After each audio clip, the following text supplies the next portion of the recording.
Bienvenue sur Alpha Raon. Aujourd'hui, nous allons découvrir ensemble comment bâtir une confiance en soi solide et durable à travers les 6 piliers de l'estime de soi, inspirés des enseignements de Nathan Stone. La confiance en soi est une compétence que l'on peut développer. Prépare-toi à explorer ces piliers essentiels qui vont transformer ta façon de te percevoir et d'agir dans le monde. Premier pilier, vivre consciencieusement. Le premier pilier de la confiance en soi est de vivre avec conscience. Cela signifie être présent dans chaque moment, éviter la fuite dans des distractions et affronter réellement les réalités internes et externes de ta vie. Vivre avec conscience te permet de prendre des décisions en pleine connaissance de cause et d'éviter les échecs dus à l'ignorance volontaire. Par exemple, vérifier régulièrement tes finances pour agir en conséquence est un moyen de pratiquer cette pleine conscience. Deuxième pilier, s'accepter soi-même. Le deuxième pilier est l'acceptation de soi. Cela ne signifie pas rester dans l'immobilisme, mais plutôt être honnête vis-à-vis de tes forces et faiblesses. S'accepter, c'est renoncer à vivre en conflit avec soi-même. Quand tu choisis de t'accepter, tu fais le premier pas vers une confiance en toi durable. Souviens-toi, l'acceptation est un acte, pas simplement un état d'être. Yai. Troisième pilier, prendre ses responsabilités. Prendre la responsabilité de ta vie est essentiel pour construire la confiance en toi. Il s'agit de comprendre que tes actions et leurs conséquences t'appartiennent. Cela signifie aussi fixer des objectifs clairs et prendre des mesures pour les atteindre. Par exemple, tu veux améliorer ta santé? Commence par prendre la responsabilité de ton alimentation. La responsabilité, c'est le fondement de la confiance en ses capacités. Quatrième pilier, affirmer ses valeurs. Le quatrième pilier est l'affirmation de soi. Pour renforcer ta confiance, tu dois apprendre à t'exprimer de manière authentique. Cela implique de dire ce que tu penses, ce que tu veux et ce dont tu as besoin, tout en respectant les autres. Par exemple, s'affirmer au travail, exprimer une idée ou poser une question qui te tient à cœur. Tu dois apprendre à être fidèle à toi-même, même face à l'opposition. Cinquième pilier, vivre avec un but. Le cinquième pilier est de vivre avec un but. Cela signifie définir des objectifs et créer une feuille de route pour les atteindre. Vivre avec un but donne du sens à tes actions et nourrit ta confiance en toi, car chaque pas en avant est une preuve concrète de ta capacité à avancer. Pour renforcer ce pilier, fixe-toi un objectif concret cette semaine et commence à agir pour le réaliser. Sixième pilier, agir avec intégrité. Le dernier pilier est l'intégrité. Il s'agit de vivre en accord avec tes valeurs.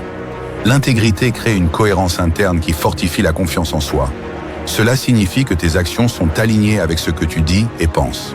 Par exemple, si tu dis que la santé est importante, mais que tu ne prends jamais soin de toi, il y a un manque d'intégrité. Plus tu vis en harmonie avec tes valeurs, plus tu renforces la confiance en toi. Conclusion et appel à l'action. Ces 6 piliers sont des fondations solides sur lesquelles tu peux bâtir une confiance en soi durable. Choisis un des piliers et commence à l'appliquer dans ta vie cette semaine. La confiance en soi ne vient pas du jour au lendemain, mais avec du temps, de l'effort et une réflexion honnête. Si tu as trouvé cette vidéo utile, n'oublie pas de t'abonner à Alpha Raon pour plus de conseils de développement personnel. Ensemble, nous deviendrons inébranlables. Bienvenue sur Alpha Raon. Aujourd'hui, nous allons parler de la confiance en soi, une qualité essentielle à tout accomplissement. La confiance en soi n'est pas un état inné, mais une compétence que chacun peut développer avec de la persévérance et de la pratique. Nous allons explorer ce qu'est vraiment la confiance en soi et comment la forger, comme un guerrier forgerait son épée, jusqu'à ce qu'elle devienne inébranlable. Prépare-toi, car aujourd'hui nous allons transformer la façon dont tu te perçois et dont tu affrontes le monde. Premier, qu'est-ce que la confiance en soi? La confiance en soi est un état de calme intérieur. Elle repose sur la maîtrise de tes compétences, de ton environnement et de tes pensées. C'est ce qui te permet d'affronter l'inconnu, de surmonter les obstacles et de croire en tes capacités, même lorsque les choses deviennent difficiles. Comme l'a dit Marc Aurèle, tu as pouvoir sur ton esprit, pas sur les événements. Prends conscience de cela et tu trouveras la force. La confiance en soi commence par se connaître et s'accepter sans se laisser submerger par le doute. Deuxième, la forge de la confiance par l'adversité. David Goggins, ancien Navy SEAL, a trouvé sa confiance en affrontant la douleur et la difficulté. Il disait « La seule personne qui allait changer ma vie, c'était moi. En relevant des défis extrêmes comme les ultramarathons, il a appris à se dépasser. La confiance se forge dans les moments d'adversité, quand on décide de se relever plutôt que de se laisser abattre. Pense à une situation difficile dans ta vie. Que pourrais-tu apprendre en l'affrontant plutôt qu'en l'évitant?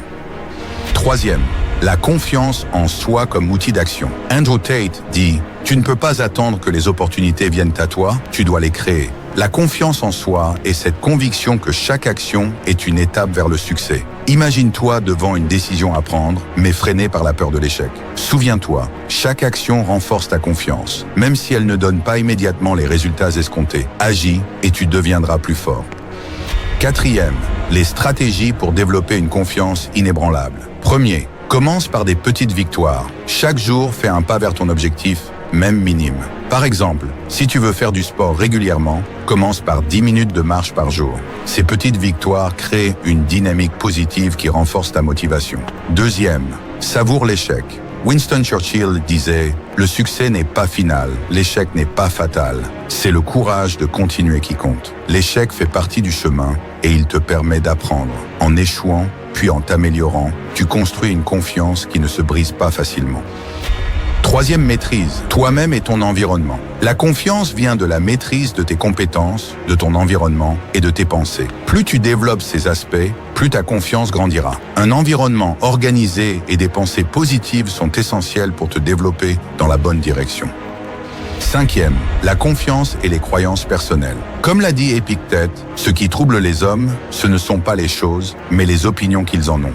Les croyances limitantes sont souvent notre plus grand obstacle. Si tu te dis « je ne peux pas », cela deviendra vrai. Remplace-le par « je peux et je vais le faire » et observe comment ton état d'esprit change. La confiance commence par ce que tu choisis de croire.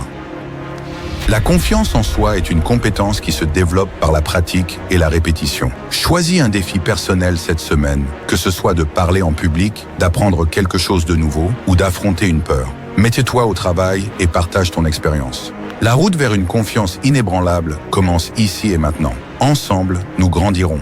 Abonne-toi à Alpha Raon et rejoins-nous dans cette quête pour une vie de maîtrise. La volonté de puissance est un concept philosophique fascinant qui décrit notre désir inné de dépassement et de réalisation de soi. Popularisé par le philosophe Friedrich Nietzsche, ce concept soulève des questions fondamentales sur nos motivations, notre force intérieure et notre capacité à transformer notre existence. Dans cette vidéo, nous explorons ce qu'est la volonté de puissance, ses implications et comment elle peut nous inspirer à embrasser notre potentiel. Io1.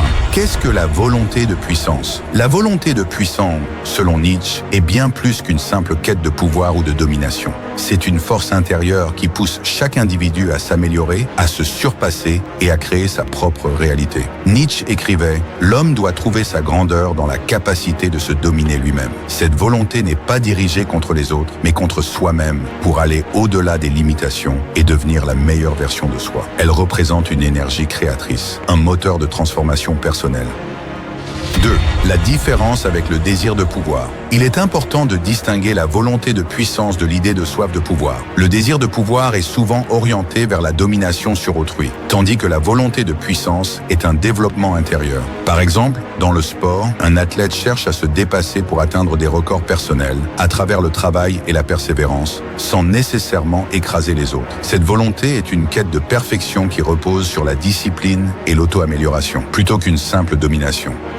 Troisième, exemple historique de la volonté de puissance. Certains personnages historiques illustrent parfaitement la volonté de puissance. Leonardo da Vinci, par exemple, était animé par une insatiable curiosité et une envie constante de repousser les limites de ses connaissances. Ce besoin de création et d'exploration est une expression de la volonté de puissance. Marie Curie, autre exemple, a surmonté les obstacles de son époque pour découvrir la radioactivité, transformant ainsi non seulement sa vie, mais aussi la science. Ces figures incarnent une ambition qui dépasse la simple reconnaissance. Elles cherchaient à concrétiser leurs idéaux à travers leurs œuvres et leurs découvertes.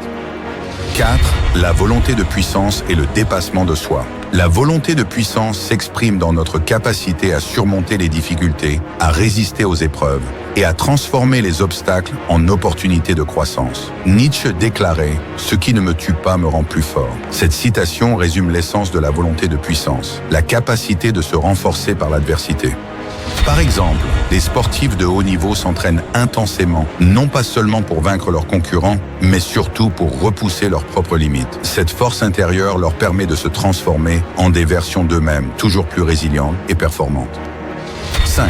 La création de sens et la réalisation de soi. Nietzsche pensait que la volonté de puissance nous pousse à créer du sens dans notre vie. Ce n'est pas une recherche de confort ou de sécurité, mais un besoin de donner un but à notre existence. En refusant les réponses toutes faites, on choisit de tracer notre propre chemin. Par exemple, un artiste qui crée des œuvres uniques, non pour la gloire, mais pour exprimer sa vision du monde, illustre la volonté de puissance en action. En créant son propre sens et en suivant sa voie, il dépasse les attentes sociales pour donner un sens personnel à sa vie.